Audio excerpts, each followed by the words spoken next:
It was so hard when Chester passed because he was the only example in my life where I was unconditionally loved. Because I'm like, wait a second, like my family, and should's a strong word here, but like, aren't they supposed to love me unconditionally? Like, I don't get that from my parents. I don't get that from my brother, but I got that from this dog. And so when he passed, it was like it wrecked me. But it also made me see like, wow, that's possible. Well, I'm going to stand for that everywhere in my life now with my relationship I'm with very sorry, you. Scott. I gave you that feeling to you. But I do love you unconditionally. If you have to have some part of my organ, there'll be no doubt, no second thought about it. Already said, I will give up my life for you, Mike. Yeah, I believe it. And I really do get that, like, that you would do that. Yeah. And, you know, in the conversations we've had recently about you going through your own therapy journey of like, hey, I get that you would die for me, but would you live for me? Would you live fully? Would you find peace? Would you drop the shame and judgment that you've held for I'm not years? sure I'll do that for you, but I'll do that for me. That's what I want. And before we begin today's episode, I'd like to just take a moment to thank you, the listenership, for taking your time and attention to listen to today's podcast. And I have a request. If you'd be willing to leave a comment or review, subscribe, like on whatever platform you're listening to this on, it helps me grow the podcast, the audience, find new guests, and complete the mission of making this one of the most impactful conversations today that we're having as a human race. And without further ado, here is today's guest. Hello and welcome to another episode of the Embracing Human podcast. I am your host, Scott Stone, and we are here today with quite possibly the most special guest, my mother. And I've been wanting to do this podcast for a very long time. I have no idea what's going to come up and come through, but I feel like it might be one of the most powerful and profound conversations that we have here on this podcast. And so I appreciate anybody looking to tune into this conversation and to see what might be possible for themselves and their own relationship with their parents. And so without further ado, Mom, welcome to the podcast. Thank you. I'll do my best. That seems to be a common theme in your life, is doing your best. You know, we were talking earlier today about swimming and how you quite literally taught yourself how to lap swim from nothing. I remember you watching these videos in the living room of just, I don't know, like obviously you knew how to swim, I think, but like to swim like that, it seems to be, and the same thing with pickleball and mahjong. Well, I learned how to swim when I was 50 years old. I took many lessons before, but I just could not float. So I was sinking to water, so I was so scared. Then I got this book called Total Immersion. And I followed that, and I bought the DVD, and I did it step by step. It took me 3 months to learn how to swim, but now I do swim front stroke, back stroke, and breaststroke. And one time I swam 1 mile, and I only did it once. Yeah, that's something, if I never accomplished anything, that I accomplished in my life, that learn how to swim. Yeah. Yeah. And I mean, just in looking at your life, it seems like it's a pretty common theme of like when you set your mind to something, you're going to figure it out. Mm-hmm. Yeah. Where do you think you learned that? I'm not sure. Something in me, if I made up my mind, I do not give up. I always try to achieve whatever I decide to do. So I imagine that was a little hard on you boys, because I push you all the time. Yep. You know, they say if your parents are Asian, you're either a doctor, a lawyer, or a failure. And they think, you know, And engineer is also or engineer, Yeah. yeah. Thank God. Thank God I didn't result to that failure. Yeah, I mean, I think it's a big part of the reason I do what I do is because I think there's a lot of people that don't get to have these conversations with their parents about the pressure that gets put on the child of like, hey, you got to perform. And, you know, I think a lot of people, my hope is we'll find value from this conversation of understanding that the reason, what I'll say is you, but parents in general do that is from a place of love, even though it might not feel very loving in the moment. Sometimes I think because I pushed you boys, I think somehow relationship was a little suffered. Yeah. Yeah. Yeah.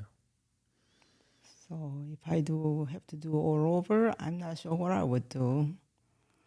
Maybe somehow I make a balance. Well, and I think the good news is from my perspective and the line of work that I do is it's not about asking for a do-over as much as it is in these moments choosing something different, you know, because all we can do is move forward, you know, and that's something you've talked to me a lot about is just like not chewing on the past, which is funny because you chew on the past a lot, you know, and yeah, I think, you know, through my own journey with things like therapy have found a level of acceptance and gratitude for what you guys did, you know, like in the moment it was really hard, but I look back on it now and I wouldn't change any of it, honestly. Like, and I think for me, I think therapy helped a lot in that of just allowing me to have my emotions and to be kind of fucking pissed at you for some of those things, you know? And now I feel like I don't have to be pissed anymore. Okay, good. You know, and I think that's, you know, something that I think a lot of the younger generation, what I'll speak to is I don't think we talk enough about what it's like to have first generation immigrant parents. You know, I didn't understand why you pushed as hard as you did until I was 30 and you told me what your life was really like. You know, it didn't make any sense. But in the moment when you told me what your childhood was really like, it made a lot of sense. I had a lot more understanding and compassion for you. Good. Would you be willing to tell us what that was like growing up in Korea post-war? Well, you know, I was born right after Korean War was over. Just to be clear, for any of you watching on the video, my mom was born in 1952 and she's 73 years old. And so we'll have a separate podcast on skincare routines. It'll be a multi-tiered episode because of how much money and education my mom has done in skincare. But anyway, I digress. You were born post-Korean War. Yeah. So, you know, my parents were very poor and they didn't have anything. I heard my dad told me because I was crying now because room was very cold. So he put me on his stomach and he wear large pants and he put it on right there, keep me warm. Yeah. But he loved me dearly all his life until he died. And he was 62 when I was born. Yeah. And my mom was 42, so it's a big age difference. And I still have a good memory of my dad. And sometimes I feel that he's still trying to protect me in some way. Yeah. Absolutely. So, your dad was 62 when you were born. He passed when you were 14. What was your journey with grief accepting his passing? Because he was old, old. Back then he was old. Now 60 years old. It's not that old, but back then he was. And he was like my friend's grandparents, grandfather's age. So I always, when I go out somewhere walking with him, I just feel shame and my dad was so old. So I walk, he's way ahead of me. I follow way behind, so acting like I wasn't relating to him. But once we get home, he was playing with me, and I was very close with my dad. But every time I go out, I wish my dad was, younger. Yeah. And then many people were saying, "Oh, your father not gonna be able to die in peace because of you, because he loved you so much, and he's old, so you're gonna die." And I don't know, he's gonna, be able to close his eyes. And I had a fear of death for a long time. Every time I something like, for instance, when you go out, when you're, college or something, and then I don't hear from you, and then I try to call, and you don't answer, and Mike doesn't answer. Then my fear of, oh my God, what if something happened to them, And I call everybody. I don't do that anymore because that I didn't realize until when I talked to my doctor, and we talked about it, and he realized why I had a fear of death, because my dad, so I always constantly think about death, the death gonna separate us. So that's why I had a fear of death. And actually I'm not really worried about my death, and I don't really scared for me dying, but about somebody else, my immediate family, I have that fear. But I think now I think I got over with that now, but that's how it was.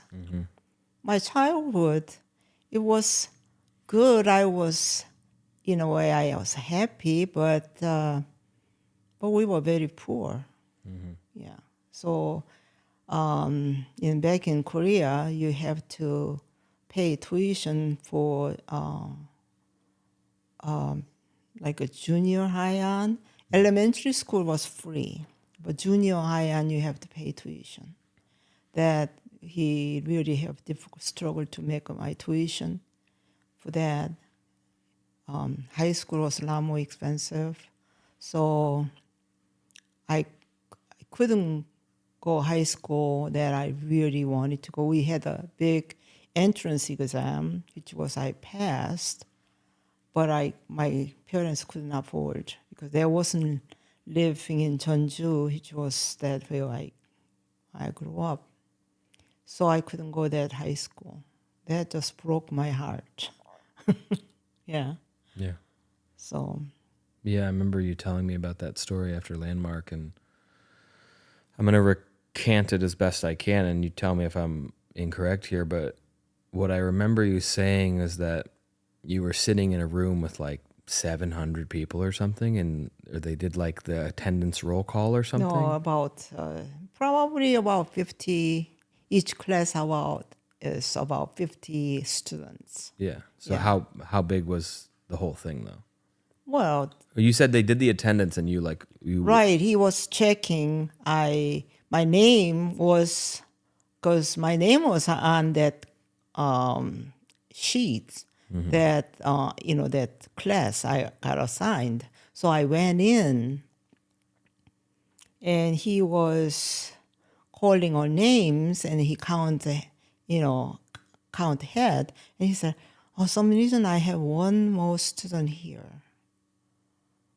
And he called the names again, and he said, raise a hand if we didn't hear your name. So I was raised, my hand was raised, and he took out of a class, and he was talking, and I was just broken crying, and it was like a whole world came apart for me. Yeah.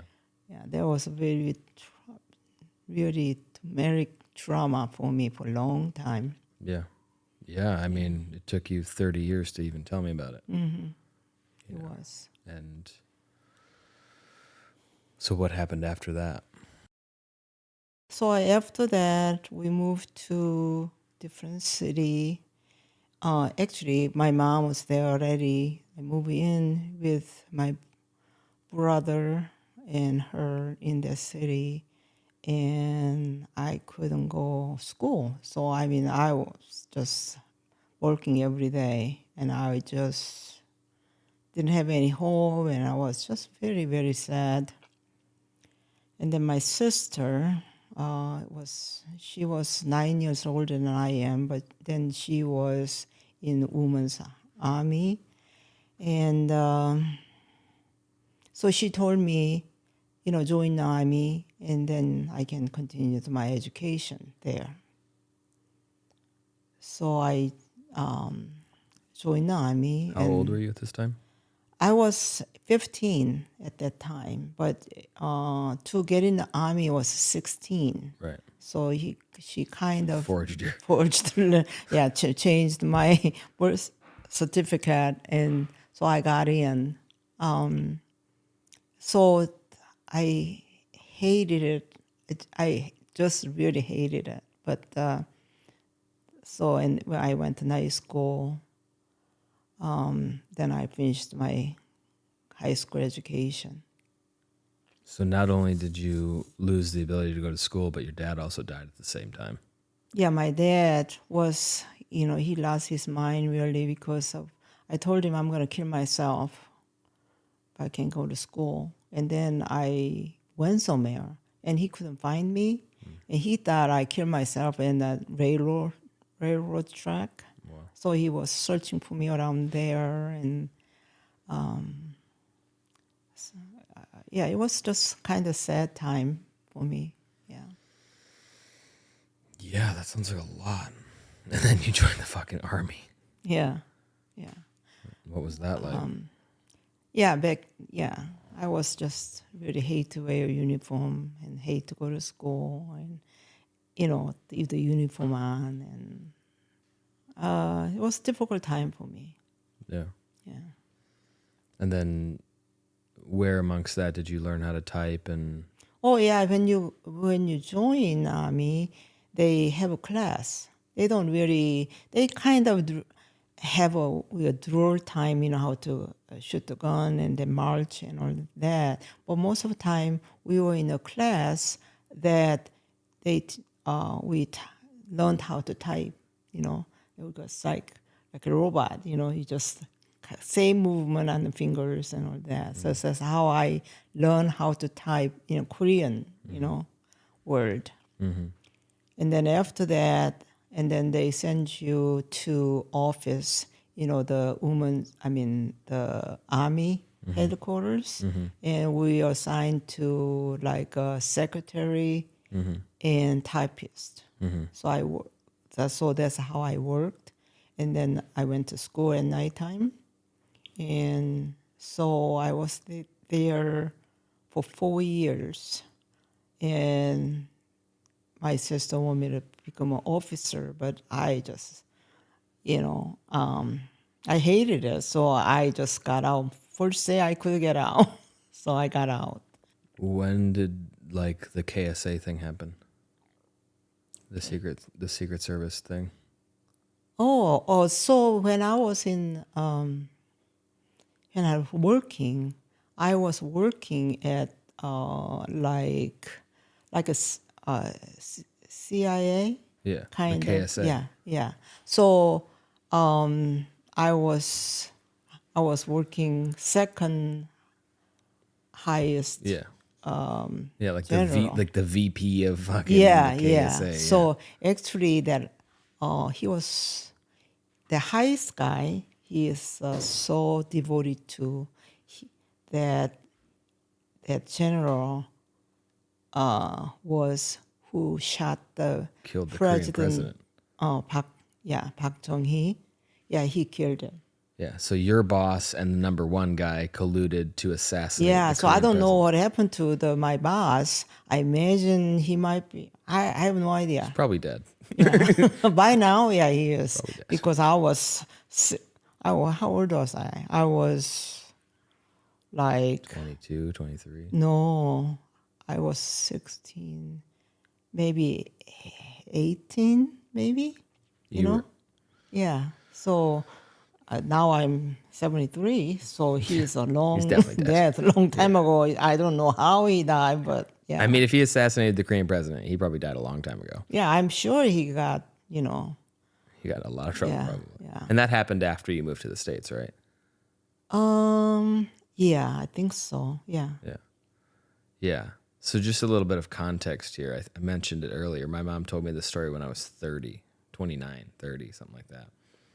So for most of my life, you never really told me you went to college, but it was kind of like, yeah, you go to college, you get a degree, and then this, and my mom and I and my dad, just because they're willing to do the random shit that I do. So I took them to this weekend transformational workshop, and one of the things that happens in this workshop is you stop living in inauthenticity. And so my mom and I had a conversation on the completion evening of this experience, and I was telling my parents about how and why my engagement fell through, and all this stuff. And my mom, we're sitting on the couch. It's like 2 a.m, and my mom looks at me and she goes, "I think I'm ready to tell you my life story." Which, if your parents ever say anything of the sort, just fucking hold on. And so my mom goes on to tell me that,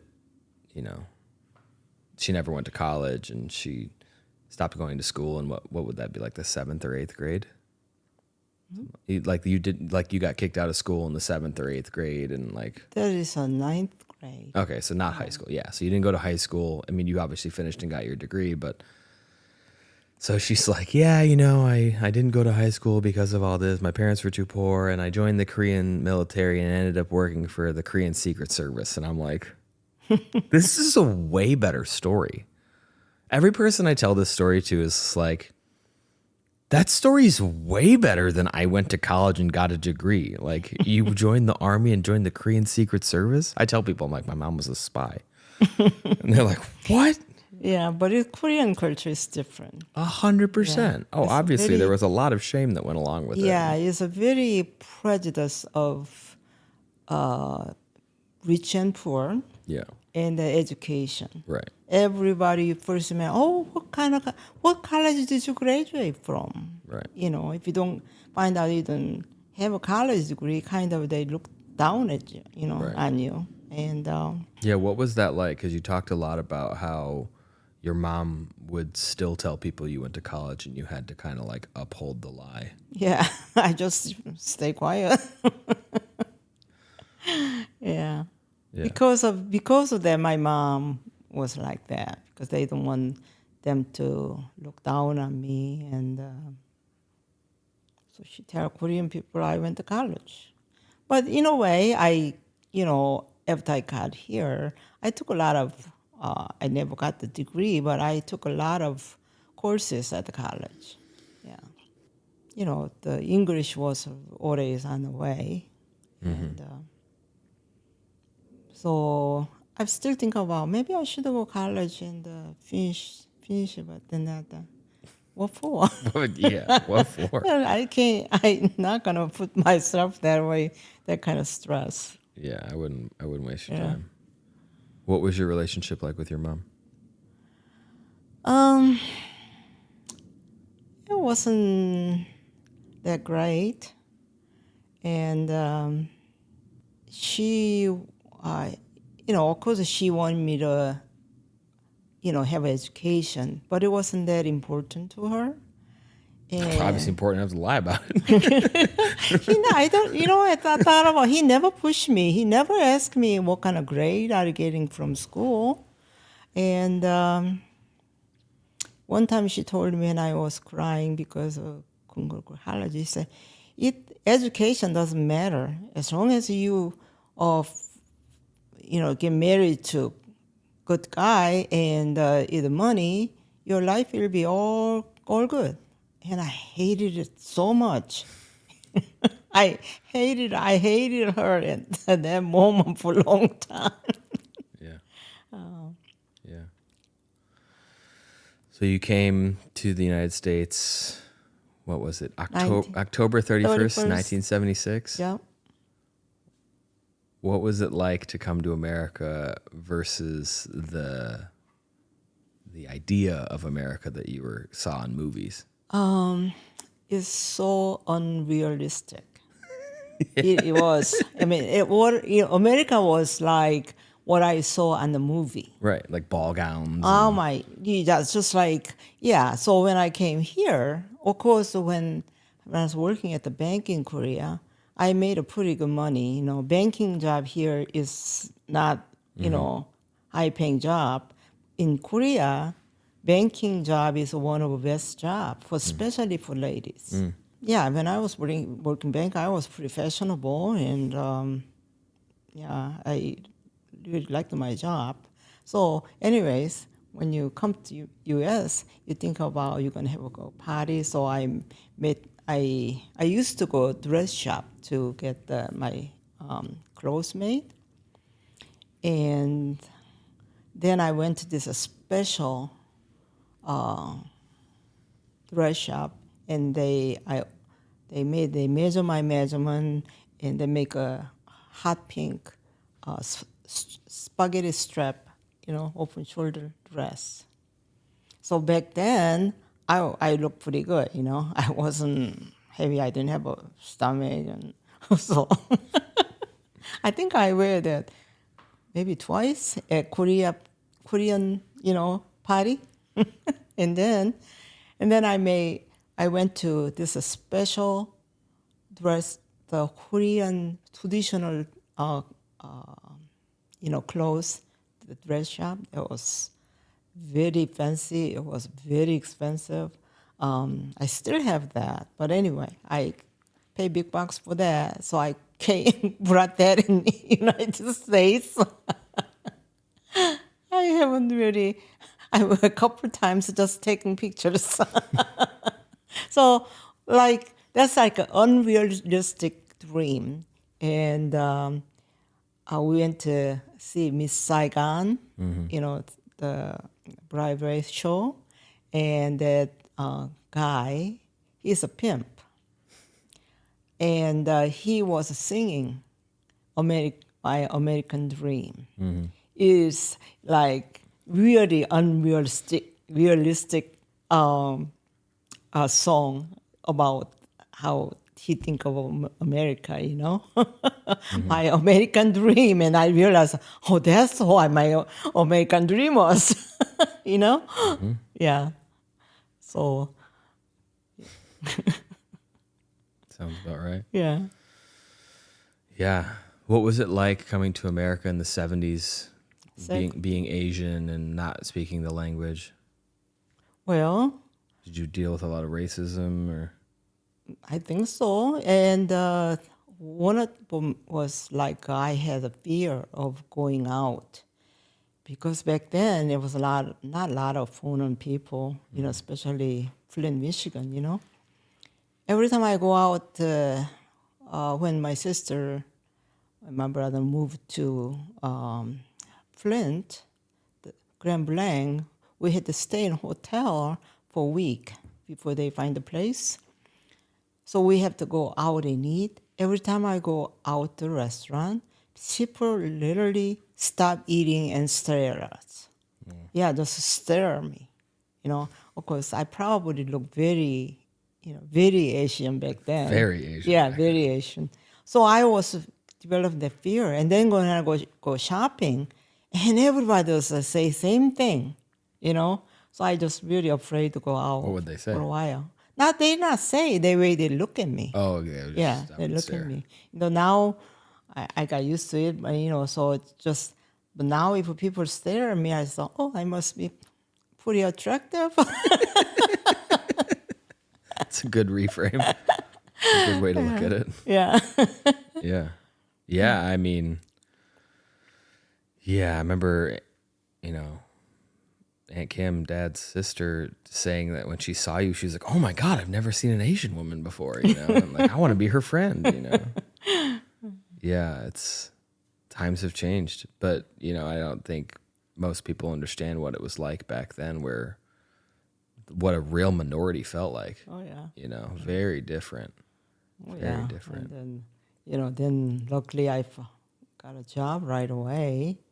So I was keep punch operator. Mm-hmm. So back then it's IP, it's a data processing. Mm-hmm. So I was working on night shift. Mm-hmm. I never worked in night shift in my life. So we are really punching income tax return Yeah. and all that. So that was perfect job because I didn't have to, say much. Right. And one time, janitor asked me go out. So I said, no speak English. No speak English. Pretty solid response. Yeah. Yeah. What was it like? Yeah. On that note, like, what was it like dating coming to America? Like, obviously, you stand out as very unique. I don't know. You didn't have to deal with it. How long did it take you to meet Dad? We were starting. I think I met your dad like maybe in 1977. Okay, so pretty shortly. Yeah, but so Kim and I were friends. So I visited her house, and your dad was there, of course, because it's his sister. Yeah. And we started dating probably middle of maybe 1978 or end of 1978, something like that. Okay. So you dated, what year did you get married? 1980. 1980. And you had Mike in 83? You had Mike in 83? Yeah. I got married June 28th of 1980, and we waited about 2 years. So he was born, August Yeah. 83, yeah. Yeah, it's crazy to think. I think of this sometimes because the statistic right now for divorce is something like 60% of people will get divorced. And you've been married for 46 years, almost 45, right? Like, and so I think about it sometimes of like, holy shit, like my parents have gone that length, because a lot of people, most people, not most, but like more than half people have not, it's a very interesting statistic to look at. And it's something that I think about because I don't think most people my age really understand the idea of commitment. Like a lot of people now are just like, oh, give up, I'm done, fuck it, and so I applaud your willingness to work through things, as tough as they might be. We were both kind of stubborn. We don't give up, I mean, at the moment, some moment I feel like, oh yeah, let's get divorced, something like that. But just the talking. Yeah. So, Yeah. What was it like becoming a mother? so we decided we're gonna try to have children. Then I think first month we tried, Mike was conceived. He was impatient, but then. Oh yeah. So I was doing, like I was just doing what pregnant woman supposed to exercise and eat properly, and so I was eating chicken liver once a week. That's really good for your fetus, so I was reading that. I really going according to book, but he was born earlier. Yeah. What was it like, having, becoming a mom, being, having a newborn and all that? Yeah, because because he was earlier. How He early? could, 30. He was 5 weeks earlier. Got it. So, and then he came down kind of a severe jaundice. And then he doesn't want to drink milk. And so he was in an incubator, Billy Light. And I stayed there, cry. And probably people thought I probably lost baby. So, so I stayed in hospital 7 days, and I went home first and left the mic in hospital. Just broke my heart. So I was calling hospital nursery room, like midnight, 2 o'clock in the morning. How's my baby? And nurse says, "Oh gosh, I hope everybody, mothers are like you." you know. So, yeah, I was just committed to my children. And then my second child, his name is Richard, in 28th week of pregnancy, all of a sudden I was bleeding. I went to the bathroom, just blood squirt out, they're so panicky. So we went to hospital by ambulance, and they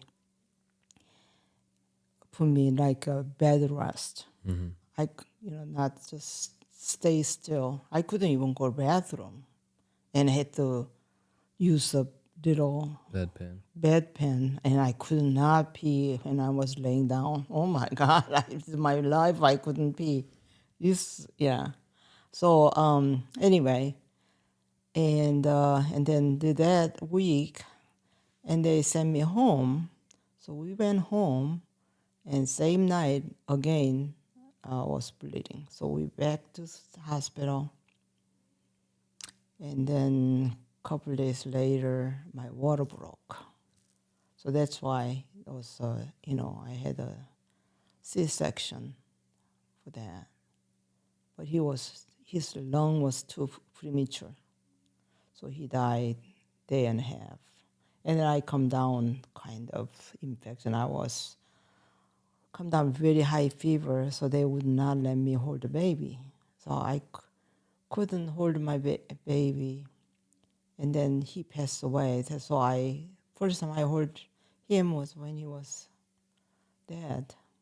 Yeah.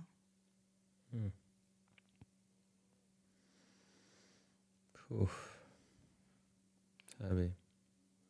Makes me emotional. I wasn't even there. So I came down in deep depression, and I couldn't function. So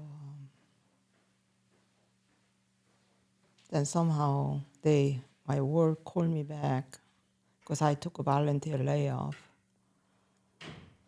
So they called me back. So I just that's why I went back to work, because I was just function. And I went back to work, and I had to put the mic in the daycare. Mike says, "Mom, I don't need any more. I don't need any more toys. You don't have to go to work,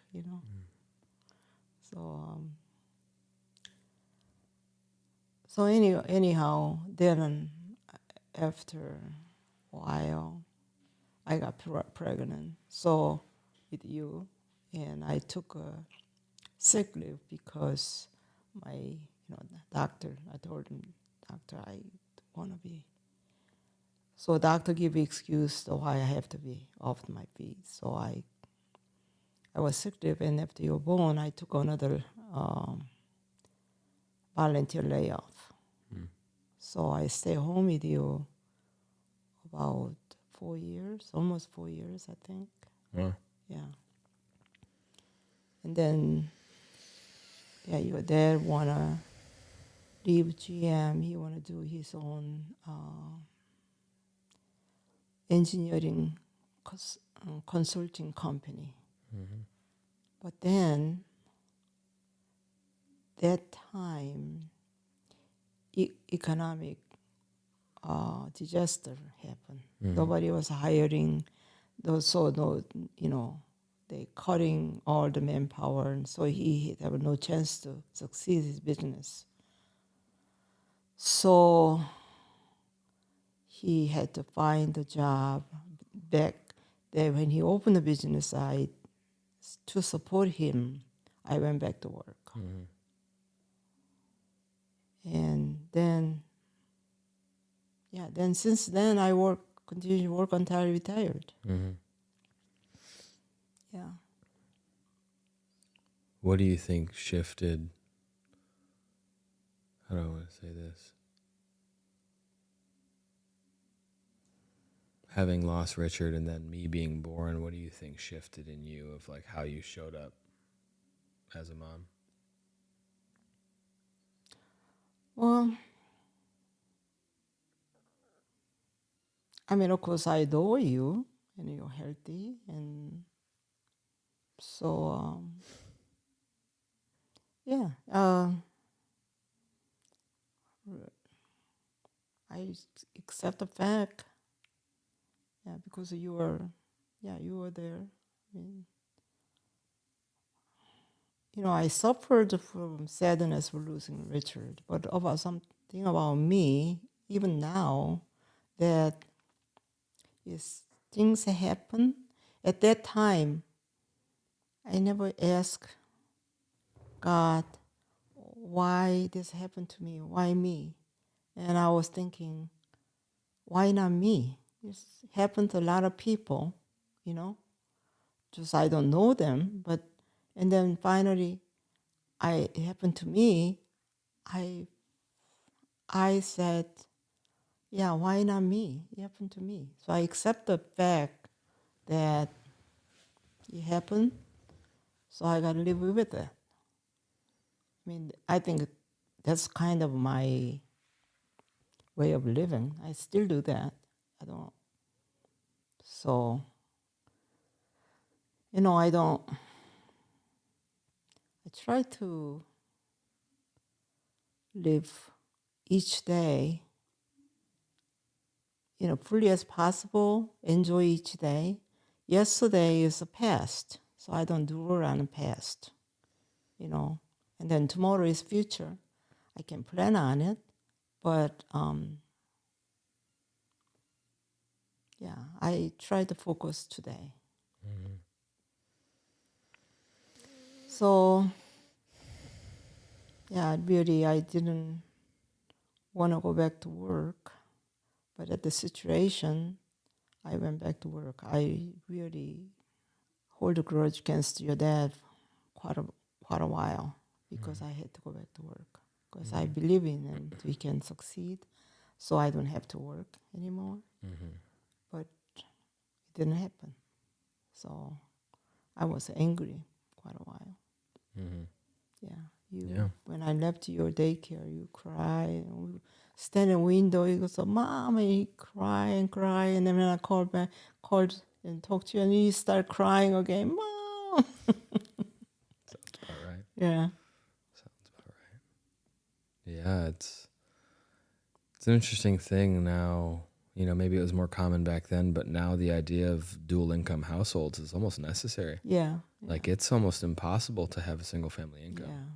Especially if you have multiple kids, you better make a lot of money. Yeah, but I never thought of I leave my kids to babysitter. So all that time, my job was pretty flexible at work. So I work through lunch and I come home a little earlier. And then I drive directly to home. I didn't stop anywhere. And I cooked meal every night, most of every night, Didn't really feed you fast food and stuff. So all this fast food is really exciting for you guys. Totally. Yeah, especially Taco Bell. It's fucking amazing. Back when it used to be food. I made myself pretty hard, more hard than necessary, So Yeah, I mean, yeah, it's interesting, right? Like, hindsight is 2020. It's easy to look back and be like, oh, I could have softened there, all that stuff, and obviously you can't because it's in the past. But it's. I was thinking about this when we were in Korea, and we'll get to that as well. But like, I remember growing up, and certain things like stick out, like tuna helper. Like we ate a lot of tuna helper, not a lot, but like it stuck out as like a thing. You know why? Because Mike's friend Kyle or his mother Debbie. Yeah, she's not back then. She's not good cook, and she wasn't enjoy the cook. So she cooks those tuna helper, hamburger helper, right. Tuna helper. Yeah, I cooked the tuna helper, but then Mike said, "Mom, get some hamburger helper." He said, "Debbie is a gourmet cook, Mom. It's so good." Yeah. Yeah, right. I mean, Yeah. So things like and yeah, just like tuna helper wasn't too bad. no. Yeah, I don't touch then it anymore. then it was like real food. Yeah. Now it's like chemicals. Yeah. And real questionable. Yeah, but. still Mike spaghettios. He loves spaghettios. Yeah, I mean, I get it. Yeah, that's one thing that I don't remember a lot of family dinners, but I remember you cooking. Yeah. I don't know if we like really ate together as a family. I guess we did. We did. Yeah. Yeah. Because I remember the remote that we had for the TV. It was like kind of, and turning off the TV so we could eat. I hate listening to television while I'm eating. I can't do it. I do not like noise while I'm eating. Oh. It reminds me a lot of that, of like sitting at that oval dinner table in the dining room and like eating, and then wondering how quickly can I get out of this fucking table? Like, or having to do the dishes and whatnot. And it's I think that's a part of the reason I appreciate, whether it's these conversations or just the opportunity to pause and reflect, is, and it took me a while to understand this, of like some of the toughest moments of my life had nothing to do with you guys. Some of the abuse that I went through, or some of the, like just trauma. It wasn't what we'll call your hand. There was definitely some that I had to work through that, you kicking my ass when you caught me smoking cigarettes, like definitely had to work through that one. Like that was your hand. Or pissing in the fireplace with Mike, that was your hand. And we did some stupid shit, Yeah. But there was a lot of other things that had nothing to do with you guys. And I think, what I will say to the healing thing is like, because of some of those things happened earlier, when the other things happened, you weren't a safe place to go to. To being like, hey, this just happened to me and I don't know what to do with it. Because of some of the earlier, and this is a big word, but I'll use it, because of some of the earlier like abuse, I didn't want to go to you. I didn't want to be like, hey, I'm really hurting right now. And even still to this day, I would say I don't. I think maybe what I have come to recognize is you almost care too much. Like you want to take my problems away. And I'm like, that you can't do that. Like I just want you to be there with me in it. Yeah. When you told me of instance, I'm very denial. I still can really? How can that happen? Yeah. You just yeah, it's very, It's hard to accept. yeah, really does. And then I always believe you were so happiest child, you know. You were in my eyes. I mean, you're just adorable. You were just adorable. And yeah, I adored you, really. That's what Michael's jealous came from. I adore you. Yeah. You know, you did the right thing, and, you know, yeah. Yeah. Yeah. I mean, I don't think enough people talk about like sibling rivalry. Mm-hmm. You know, a lot of people that have these beautiful relationships with their siblings, or so they tell. And I don't think enough is talked about, like, some people have really nasty relationships with their siblings, or just difficult. Not necessarily nasty, but just hard, you know. Yeah, that's too bad. But, you know, some people really, really have a good relationship with their siblings, you know. Totally. Yeah. And I've said this to you before. I think part of the reason that I've done so much therapy is because I really see that possible for Mike and I. Mm-hmm. Like, there is no question that my family means more to me than anything in this world. Mm-hmm. Yeah. I wouldn't be in the place I'm in. I would, if you guys didn't matter to me, I'd probably have a lot more stuff, you know, because I would be filling a hole. Yeah. But, you know, I've chosen to spend a lot of money on my healing so that I can keep you guys in my family. Yeah. You know? Yeah, this is my biggest wish is we have tight, you know, bonding to each other. I know we love each other, and I want you and Mike to be so, you know, close, but you know, like Mike said, just he loves you, but he doesn't really agree your philosophy or what you're doing.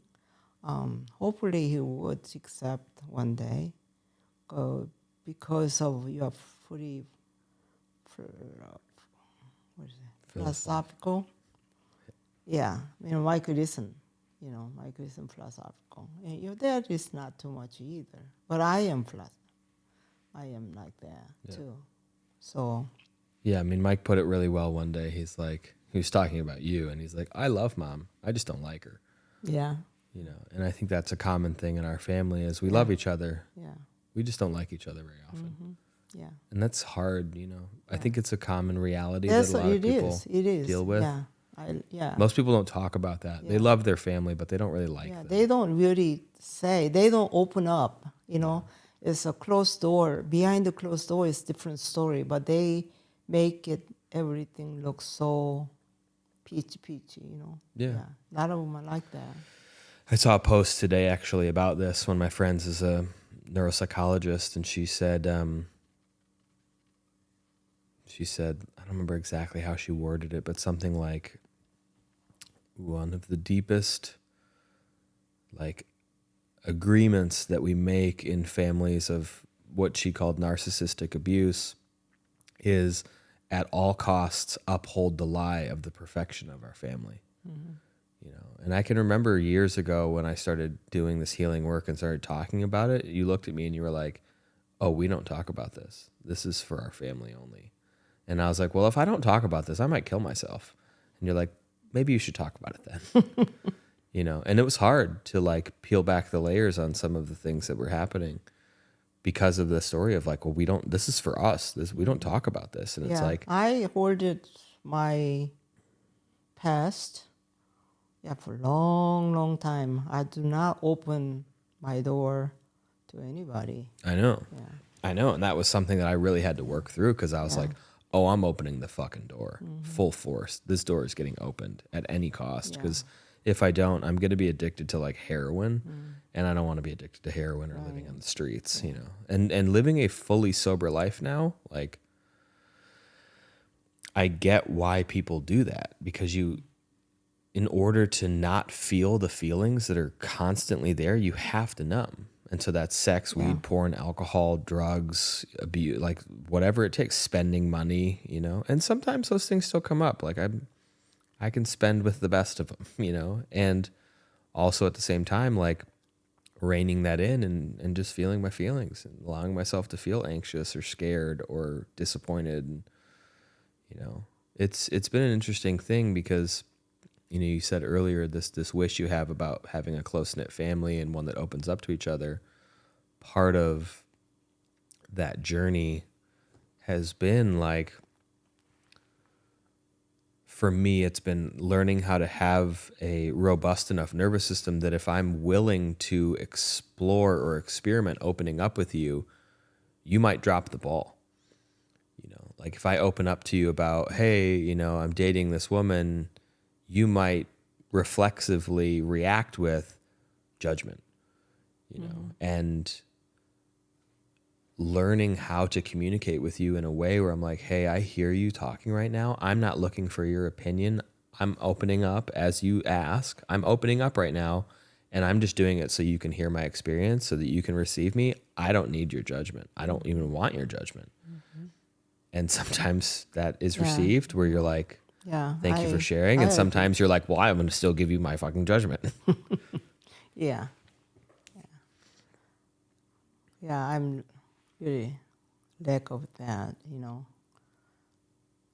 Somehow that your girlfriend, whoever is, has to be fitting that mold that I create, you know?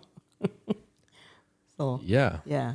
I'm very aware of that. And yeah, it's tough, you know, because I obviously want you as part of my life and I want you actively involved in it, and I will no longer stand for your judgment of that.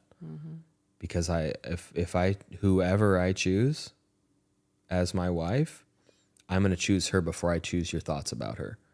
And you can either be part of the team or you can be over there. And that's hard, you know, because that will also include, if I choose to have children, you're either going to be on the team or you're going to be over there. Which my guess is in those moments, just as much as when Zoe was named Zoe and you couldn't say her name and you did everything. And I did too. well, early on you were calling her Joey. So you were like, okay, I'm going to make sure I say Zoe, you know, like, Yeah. you know, so like, and you figured it out. Like you did whatever it took. Oh, you yeah. know? And similarly of like, hey, you know, one of the things for me is like, if I choose to have children, which is decently possible, I will not have arguing around them. I will not have yelling around them. And if you and dad are going at it when they're in their presence, you will be asked to leave. That's a hard and fast boundary for me because my child will not be in that energy, you know. And luckily, my belief is that you two will get your shit together pretty quick, you know, or you will not be around, you know. And I don't say that to punish you. I say that to be like, I really care about the life that my children have. Yeah, you know, a lot of things I need to fix. But you know how much I love my grandchildren. Obviously. Zoe and Scarlett and Julian, you know, they're just, I love them so dearly. Yeah. Yeah. Yeah. I get it. Yeah. I look at it, Zoe, last time when we were in Michigan, I look at her, I say, I'm so blessed. Oh, why, what are you looking for? You know, I was telling myself, Of course, what are you looking for? You got everything what you're looking for. Yeah. So I just, after that, I felt so relief. Yeah. And yeah, I'm very lucky. Yeah. I guess my ask, and this is going to sound kind of weird, but I think you'll understand, is my hope is that you love your kids as much as you love your grandkids. My guess is the purity of Zoe, Scarlett, and Julian is so pure that you don't have you have an easier access to unconditional love, whereas with Mike and I, it's more conditional.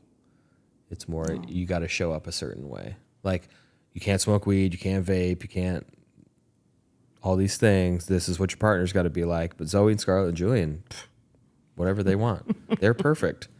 And it's like I hear you, but at the same time, as your son, that is really hard to hear. Of like, why are there conditions? Like, when did that start? You know, and I don't say that as a judgment or like to shame you. I say that to like, I expect remind you know, like that is. I think that's why it was so like, it was so hard when Chester passed, because he was the only example in my life where I was unconditionally loved. You know, and that like really fucked with me. Mm-hmm. Because I'm like, wait a second, like my family, and should's a strong word here, but like, aren't they supposed to love me unconditionally? Like, I don't get that from my parents. I don't get that from my brother, but I got that from this fucking dog, you know? And so when he passed, it was like, oh my God, like it wrecked me. But it also made me see like, wow, that's possible. Well, I'm going to stand for that everywhere in my life now. Yeah, With my relationship really with you. sorry, Scott. I gave you that feeling to you. But I do love you unconditionally. If we have to have some part of my organ, there'll be no doubt, no second thought about it. Already said, I will give up my life for you and Mike. Yeah, I believe it. You know, like, and I really do get that, like, that you would do that. Yeah. And I think, you know, in the conversations we've had recently about you going through your own therapy journey of like, hey, I get that you would die for me, but would you live for me? Would you live fully? Would you find peace? Would you drop the shame and judgment that you've held for years? I'm not sure I'll do that for you, but I'll do that for me. That's what I want. Yeah. I want you to do that for you. I don't want you to do it for me, because then it's not genuine. Older I get, I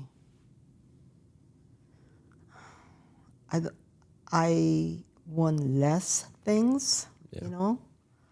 I want to be in peace, and I really like to myself. I am enough, Yeah. and I like to love myself. For a long time, or probably most of my life, I did not like myself. Mm-hmm. And I hated myself for a long time. I didn't have a lot of confidence, you know, with that. But now, yeah, I like to have full life, you know, I gotta live my life for me. Mm-hmm. That's not easy, but yeah, it's not that difficult either. Because, yeah, yoga helped me a lot. Yeah. Yeah, really, yoga is a big part of my life now. Mm-hmm. And yeah, I'm getting old, so my body is probably, you know, get older. And plus, I don't have that kind of energy I used to have. Yeah. You know, sometimes my bone aches and my back hurts and stuff. But I'm not gonna there stop. I like to stay young in my brain. Yeah. As a mother, what would you tell other people in my shoes? What do you believe other people like me want to hear from their parents? Encouragement, or you are doing just accept exactly where you are. Is that what it is? Is it? Just, you know, love you with Yeah, I mean, I'd say that's probably the where thing. you are, or now how you are, you know, not how you are, but what you are. Yeah. Yeah, I would say that's the thing that, like, if I look at my relationship with you, that's the thing I struggle with most, is not feeling like enough. Yeah. Because expectation, you know, I'm a dreamer. I look really, and I used to do that all the time. When I was young, before I fall asleep, I dream my life was something different than what it was. Mm-hmm. And that carries on for a long time. So I dream of Mike and you, of, you know, successful, or that, you know. So that's where you're feeling pressure. Yeah. And I'm still working on it. You know, some people, they don't have anything, but they are really, really happy. You know what I mean? Mm-hmm. But then those kind of people, do I really want that about you? No. There's a hard to answer for me, you know? Yeah. Yeah. Yeah. I'm going to ask you a question that you asked me once. What do you think the most important thing in life is? Are you asking me? Yeah. I think most important things in my life is just unconditional love between us, you know? Yeah. So I'll remind you when you asked me. I don't remember where we were at. We might have been here, maybe not. I don't know if you had moved yet. But you looked at me and you must have been upset that day. You looked at me, Scott. If you're not, it was like post PNG, and you looked at me and you're like, Scott, if you're not going after success, what's it all about? Or I don't remember the exact words you used. What are you interested in? And I looked at you and I was like,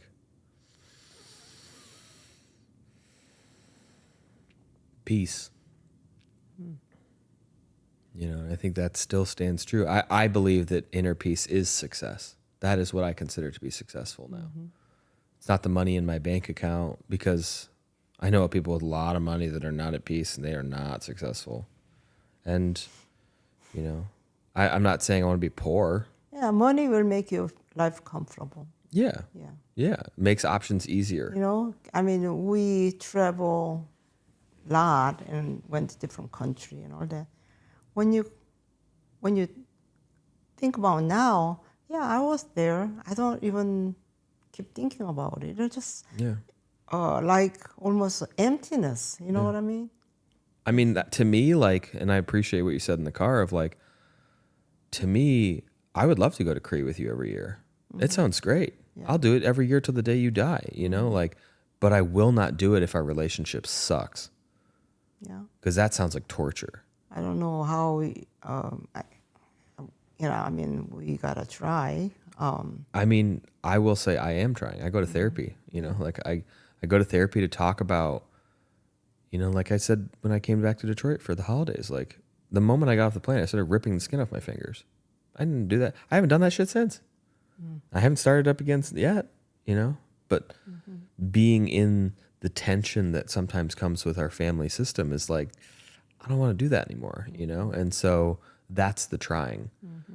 That's my version for me. Yeah, I mean, I understand that. When I go Michigan, somehow I don't feel relaxed. Yeah. That's my guess is why your stomach was hurting. I don't know. I don't relax.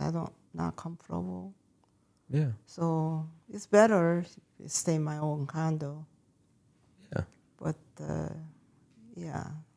I mean, that to me, to your point about we have a close-knit family, that's the work. The work is showing up and figuring out, like, where do I regret things? Where am I still sad? Where am I still angry? And, like, processing those emotions so that I can actually be present, you know? Because if I didn't process a lot of stuff with Mike, I wouldn't have been able to. And now I don't hold a lot of resentment towards him. Really none, you know? Like, I wish we were closer, but making him wrong for us being not closer isn't the fucking answer. Right. It's, hey, I want to come hang out. I want to be present for your children. I just want to spend time with you. And I'm not here to tell you you need to be any different. Mm-hmm. I'm just here to say, I love you and I love spending time with you. Is there anything I can do to help? You know, like that's my version of it now. You know, mm-hmm. Same thing with coming here with you guys, extending my trip a couple of days. Mm-hmm. Yeah, I'm going to work more, but okay, great. Still spend some time with dinners with you guys and maybe go to the Korean market with you, you know, like, and I think that for me is one of the most important aspects of this episode is it's easy to cut your family off. The amount of people I know that don't talk to their parents is astounding. And it troubles me. Like this girl I was seeing recently, she's like, I don't have a relationship with my parents. And I was like, red flag. Like, I get it why you're doing it. It's just not for me. I want my grandkids to know their grandparents. That's very important to me, is for my kids to know their elders. I have a really hard time with that when people are like, yeah, I don't fuck with my parents anymore. I'm like, how? How do you deal with that? Like, your biology, that's not normal, you know? Like, and I get it. Some people have gone through some horrific shit with their parents, and I get why they do it. It's just not, it doesn't work for me, you know? And, you know, I didn't have some of the things that happened to some people in my friend group, but also some people in my friend group, get over yourself, you know? Like, your parents did the best they could. Like, one of my coaches told me, you know, I've been in this men's group for over a year, and he said it straight out. He was like, how fucking dare you? How fucking dare you judge your parents to see what they've gone through? They didn't stand a fucking chance. We've got TikTok and Instagram and all these therapy modalities and books and podcasts. You guys didn't have shit. Yeah, maybe you had a couple books. Maybe you could have gone to some seminars. You did the best you could, you know? And it really hit when this person was like, how fucking dare you? You know? And that's not a blanket pass. You did some mean shit, you know, not cool. And like I said in the car today, like, our lives were inextricably, without question, better than the lives you and dad lived. Oh yeah, definitely. Like, not even question, Yeah, you know, definitely. like, Yeah. you know, I told my friend, and you know, we both grew up poor, and I said, you know, we did really good. We did really good. Who ever thought when I was teenager? Who ever thought I lived my dream world? You know, I lived my dream world when I was, you know, poor. yeah. Yeah. Yeah, Remember? I mean, Yeah. I remember when we were in Korea When you and were, I mean, when you were kids, you know, staying Holiday Inn is very, That's very upgrade. that's what I was thinking about earlier when I was talking about Tuna Helper, was like, we were in Best Westerns and Yeah. Days Inn, and now you're in Marriott's Yeah. and, Yeah. you know, multiple hotel rooms. Yeah. I've thought about that a lot in Korea, of just like, Yeah. where did we come from? Like, what? Yeah. You know, it's really astounding, you know. And I thought about it. I remember this so clearly. We were standing in that, what's the name of the clay pots that they put the kimchi in? We were in that museum. Yeah. Yeah. You know, you mean Korean word? Yeah. Yeah. 장아리. 장독. Changdok. Yeah, we were in the Changdok Museum 장독. in Sukcho. We went to that museum, and there was that diorama, walkable, like, exhibition, and there was like a mountain village with a thatched roof, dirt and everything, and you're like, that's what it was like where I grew up. And I was like, Yeah. oh my God. Yeah. And the kids were playing with rocks, and you're like, yeah, those were our toys. Yeah, that's my toys. I remember, yeah, play the 5 small around rock, you know, throw, and then I pick it one at a time, you know. Oh yeah. And, Yeah, like, yeah. that was your you know, childhood. when I you was know? little, when we lived in a real tiny farming village, we didn't have a even lamp. We have a little Hirosin. I don't even know what to call it. It's a little ceramic bowl, tiny bowl like this. They put the what is that? Some kind of liquid. Like kerosene liquor. oil, I think so. And then you have a little wax a wick. wick. You know, it's not a wick of candle. It's something, and then there is so that we get wet. Yeah. That and then bring, you know, the wet. Then we the light the Yeah. wick, and then little tiny flame. Yeah. So that's for our nighttime. So can you imagine that? How dark that was, you know? Then I do try to do homework and try to read, and my hair Would catch on touching it, and then get burned. You know? Oh gosh, yeah. I grew up like that. Yeah. But that's the most happiest memory I have. You know? It's so. Oh, I just run a field and get the grasshopper. Yeah, yeah. That kind of memory is very, very, Yeah. very good. And yeah, I was happy to doing that. Yeah. It's I think the that's easy. why I'm really not emotional. What's the good word for it? I'm romantic. Yeah. Yeah, springtime, Yeah. For a long time when spring comes, my heart flutter, all that. But Yeah. I don't do that anymore. No, my heart doesn't flutter anymore. Not for good reasons. Yeah. No, I'm glad we're going here because it's actually the reason I originally thought of having the podcast was to talk about going back to Korea.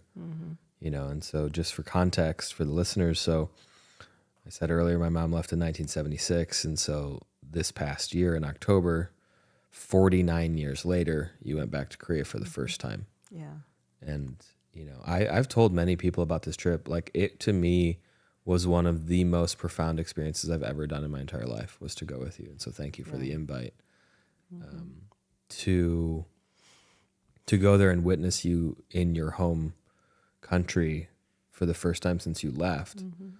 So back in September, I did a heroic dose of psychedelic mushrooms, and these compounds, right? They make you feel a lot, and they make you go back to these experiences. And so I was in this experience, and it was incredibly uncomfortable.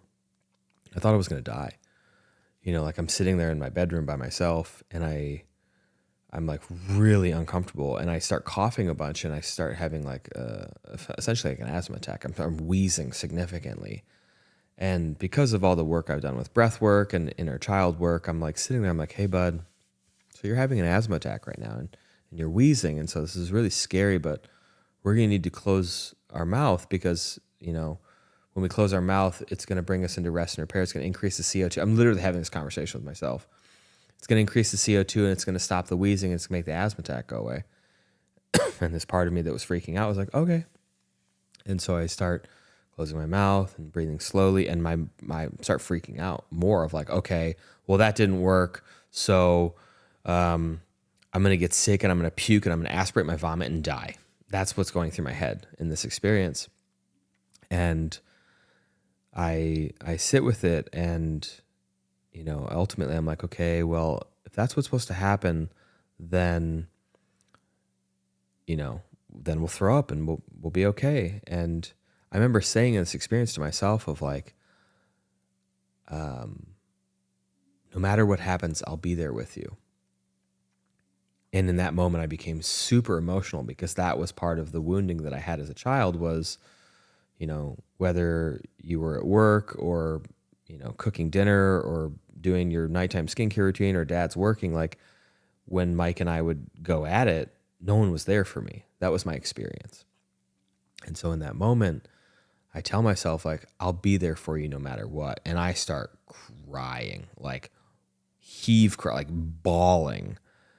And what I realized in that moment was and so I had this huge emotional release. And what I realized on the other side of it was, oh, that's why I've wanted you or dad or Mike to heal, was because if you heal, then I don't have to feel that way anymore. But in actuality, the healing is me just feeling that way, allowing myself to have the emotions that I never got to as a child. And so I have this huge cry. And I realized after that part of the reason I said yes to the trip, because I remember telling Amber, she's like, why are you going? And I was like, I don't know. I don't know why I'm going. And what I saw for myself was that before this experience, my reason for going was like, I need to understand you. I need to understand the woman that was my mother and Korean culture, to put together and understand why my childhood happened. And after I have this huge emotional release, I'm like, oh, I'm just going to go and hang out with you and eat Korean food. And like to see the change of like, I no longer needed anything. I just got to go. I got to go with you and have fun and experience it all. And, so to go to Korea with that lens of just like, wow, like I get to go to this. I never thought I would ever see Korea, let alone with you, mostly just with you. It never was really important for me to go, but to go there with you and see. I remember clear as day standing in Sakcho National Forest and you said like, I remember being here, and I was like, holy shit. Like I'm standing in a place that you were 50, 60 years ago. That's mind blowing to me you know, or to go back to your hometown and eat bibimbap with you and remember this, like, which I thought was terrible, the rice water porridge thing. You know, like when they take the empty rice bowl and they put the water Oh in yeah, afterwards, yeah, the yeah. barley water. I used to love it, and I didn't Oh, like it it. was not good. Yeah, I was like, this sucks, yeah. dude. I'd rather have a brown. I just want more bibimbap. Yeah. Like, no, but like, you know, something happened to me in that trip of like, I really got to set down like this need to heal with you. You know, of just like, oh, you're my mom. You know, you're not this like thing I've got to work through anymore. Mm-hmm. You know, and so to go there and experience that was like really profound, really profound, you know, and yeah, I'm curious for you what stands out in that trip. Some of the memories that stood out. You know, when I left Korea, I didn't love Korea. You know, I kind of want to get away, you know. Mm-hmm. But when I went back there now, I love my country. I just love Korea, and I wanted to go more. Yeah. Yeah, I want to go at least once a year. I love everything about it, you know. Yeah. I love to see young people. They look so pretty and, you know, good looking. And it just, you know, I mean, I don't know them, but I felt love towards them, you know, because Korea, just everything about it. And I enjoyed it so much, you know. Mm-hmm. Yeah, I feel free, and yeah, I really enjoyed it. And also, I don't feel like alienated, you know. Is that, I might say correctly? Mm-hmm. Yeah, here I feel alienated sometimes, you know. Yeah. People together, even though I speak, you know, English pretty well, but I not still like them, like you. You don't feel like you fit in. No, so I feel not fitting in very well. Do you feel like you fit in there? Where? In Korea? Yeah. Yeah, but I didn't really have any close contact, you know. But yeah, people, yeah, they all liked me when I said, you know, stuff, and I came back 49 years. In the one store I went to, the Misan and Steve, and we were talking, and Misan said, yeah, she's 73 years old. And he goes, oh my God, how can you keep yourself that well? And blah, blah, blah. Yeah. And then all your like, I want to go back and hear that over and over. Yeah, and then she said, your attitude is so live, you know, and so not stuffy. I said, I know, Korean people say, nee, you know, just they are stuffy. But yeah, so she said, oh my God, I just love that. That's what young girls told me. Yeah. But just, you know, they are so friendly. And because they are, you know, service industry, but they are all friendly and stuff. But I just, didn't have any bad feeling. Only unfriendly people I ran into, it was a bus driver. Yeah, you told me about that. Yeah, bus driver was kind of ass, you know. He was kind of shitty. Yeah, but other than that, yeah, it was was nice. Yeah, no, I'm really glad I went. Yeah. You know, it's for me, travel is, I travel differently. Like for me, like sitting in a coffee shop and just taking it all in. Yeah. That's like one of my favorite things to do. I don't need to go to the monuments. I don't need to go to the parks. Like they're fun. But it's these little things of just like, oh, I actually, like the whole planet is my home. Earth is my home. You know, I get to live in Korea. I get to live in Maui. Yeah. I get to live in Phoenix and Detroit all at once. Like, you know, I love nature. That's why I love hiking. Mm-hmm. When I go hike, I feel very relaxed, and I mean, one of nature. I'm a little speckle on the earth. You know, I'm nothing, and don't care if you have money, you have education, or whatnot. I feel really relaxed and I appreciate it. I enjoy it. That's why I love to go. And yeah, another thing is when I go place, my destination is mostly on the top of peak. And if I can see peak, I would not turn around. I gotta reach the. When I went to a Flagstaff, that what's the name of the mountain? One of the highest mountain in Arizona, in San Francisco Peak, and I had elevation. What do you call that? Elevation sickness? Yeah, elevation sickness. I know what you're talking Yeah. about. So I couldn't breathe well. I mean, I was Altitude sickness. altitude sickness. At first I didn't know why I was so out of energy and so tired. And I have a really hard time to breathe because of going up and up. And so I practice your breathing, I don't remember, something like that. I don't remember you. Yeah. Yeah. So I was doing that and we finally reached the top.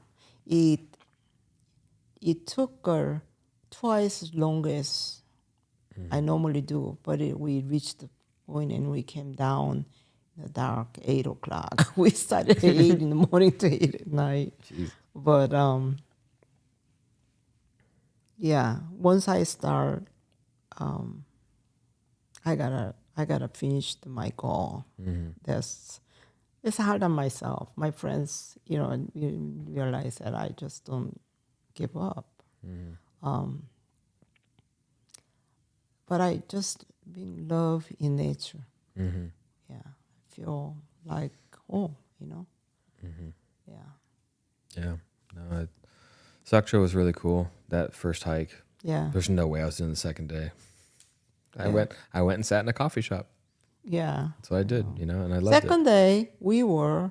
Oh, it was so wet and wet. We hiked from beginning to the end. The umbrella in our hand. I'm so glad I didn't. Yeah, it was beautiful, but it was hard Yeah. and pretty tough course too.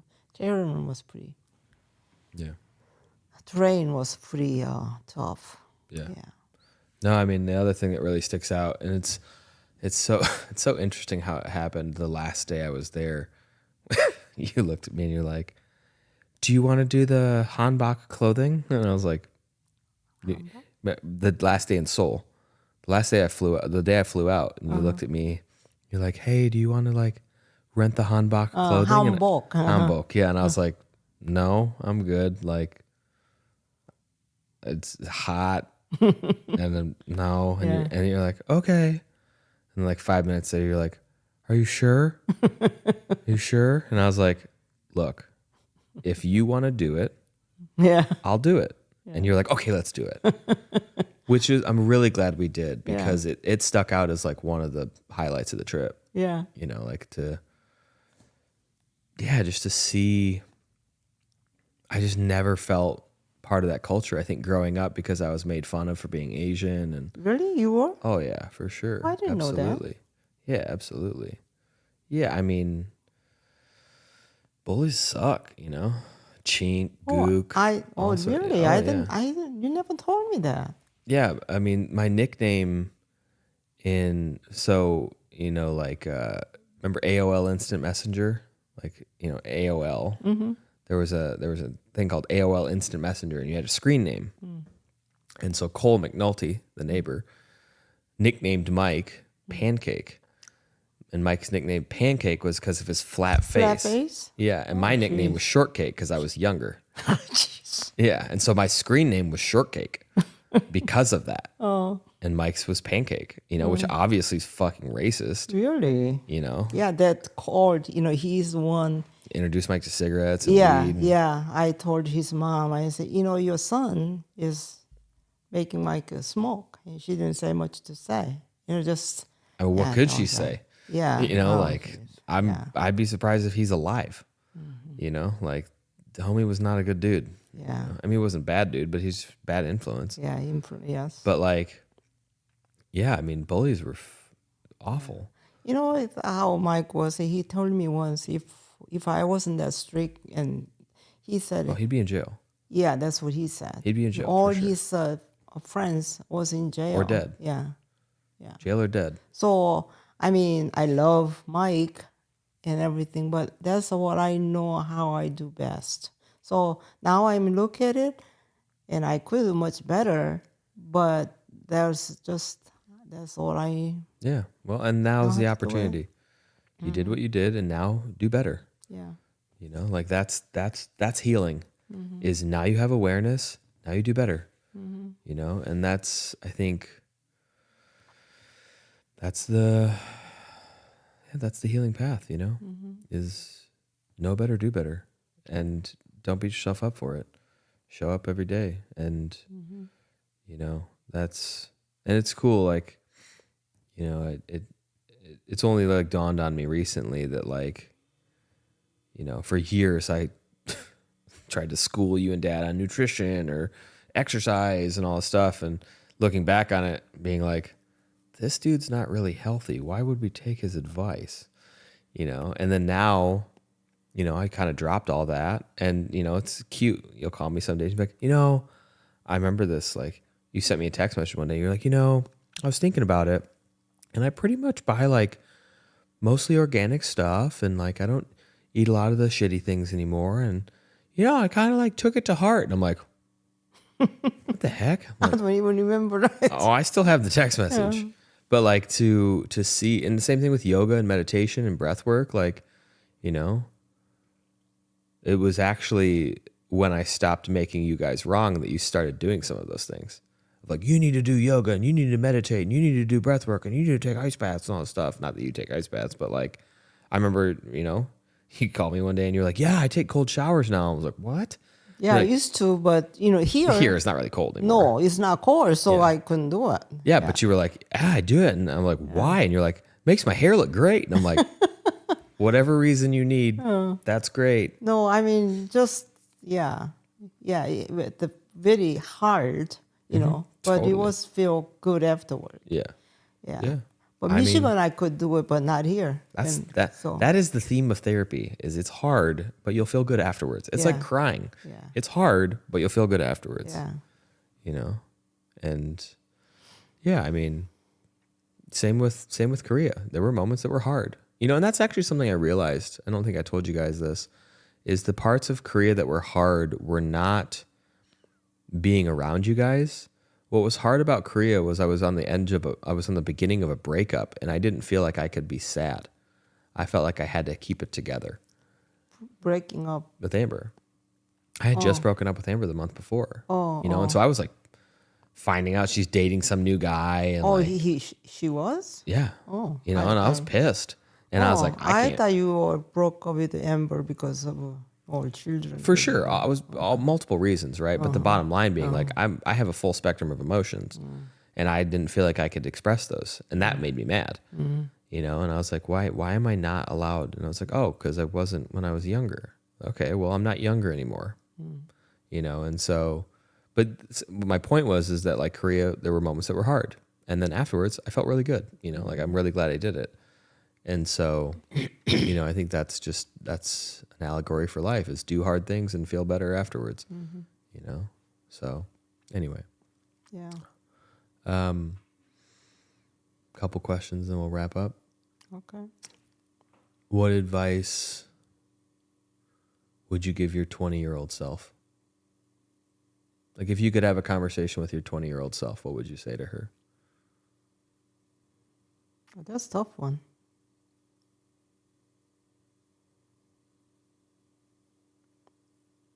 Yeah. Don't be too hard on yourself. You're okay. You are good enough. Yeah. And also, I never thought I was pretty, you know. Yes. So, yeah, you are good enough. I would say that. You are good enough. It's a good one.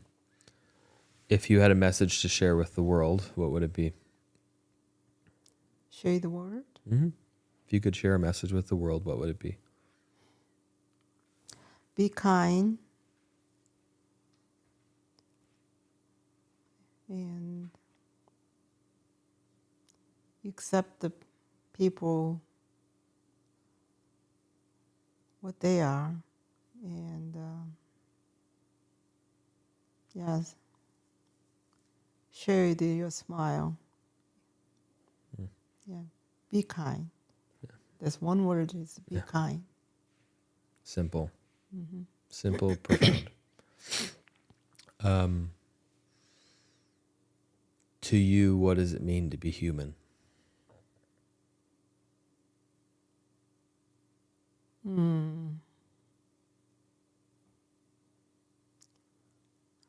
We have a brain to think. We know what's right and wrong. I guess that's the difference between animal and human. Great. Last one. How would you like to be remembered?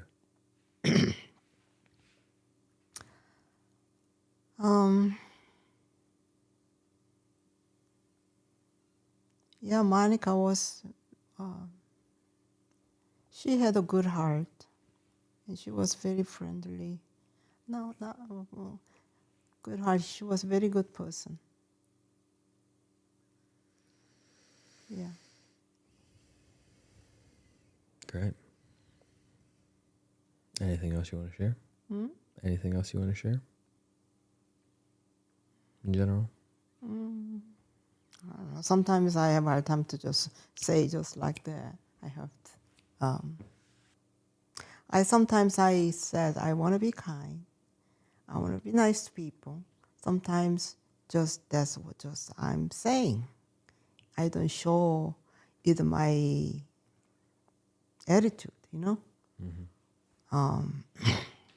So I should be more sincere. Yeah. Great.